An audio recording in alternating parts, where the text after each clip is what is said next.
अध्याय 18. अतिथी सेवेचे महात्म्य. नरसिंह सरस्वतीचे नरसोबाच्या वाडीला 12 वर्ष वास्तव्य होते. तेथे कृष्णा व पंचगंगा नद्यांचा परमपवित्र संगम आहे.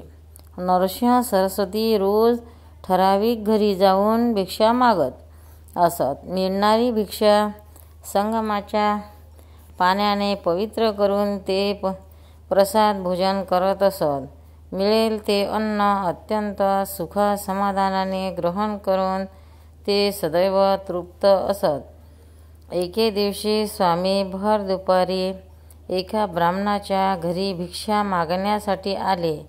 अतिथी आलेले पाहताच त्या ब्राह्मणाने त्यांना मनोभावे वंदन केले.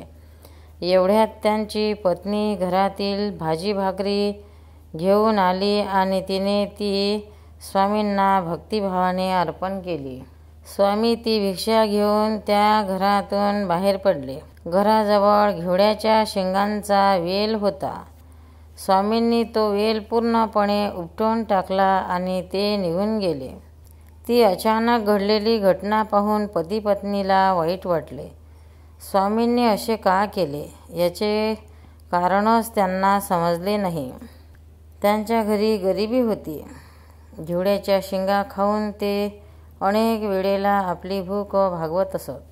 परंतु आता वेलच काढल्यामुळे शिंगा पुन्हा मिळणार नव्हत्या. ब्राह्मणाने तो सर्व वेल घेतला व तेथील जागा साफ केली. त्यावेळी आतील हंड्याचा आवाज आला. एक दगड त्या हंड्याच्या काठाला लागला होता. त्याने आपल्या पतीला बोलावले आणि ती जागा साफ करण्यास सुरुवात केली. आणि काय आश्चर्य, तो द्रव्याने भरलेला हंडा होता.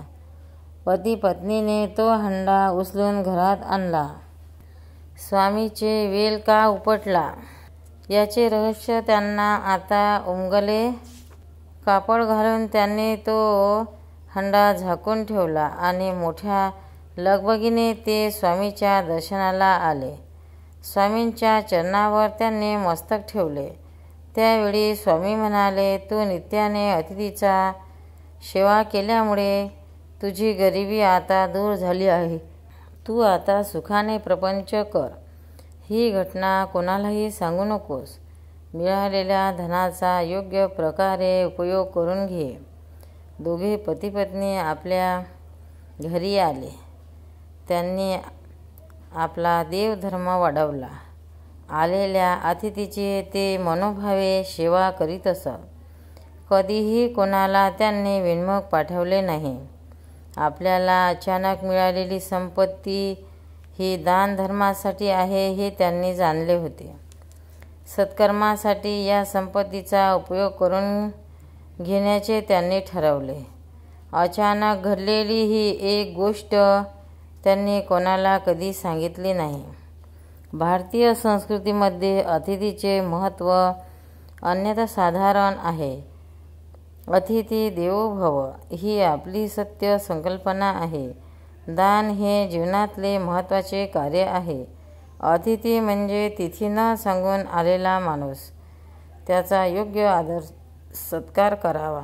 अंतःकरणापासून केलेली सेवा भगवंताच्या चरणकमलापर्यंत पोचते. अवधूत चिंतन सूर्यदेव दत्त. भक्तांनो, व्हिडिओ आवडल्यास व्हिडिओला लाईक करा, शेअर करा, सबस्क्राईब करा. तसेच बाजूला असलेल्या बेलवर क्लिक करा म्हणजे याच्या पुढील सर्व व्हिडिओ तुम्हाला सर्वात आधी मिळत जातील. जय श्री कृष्ण.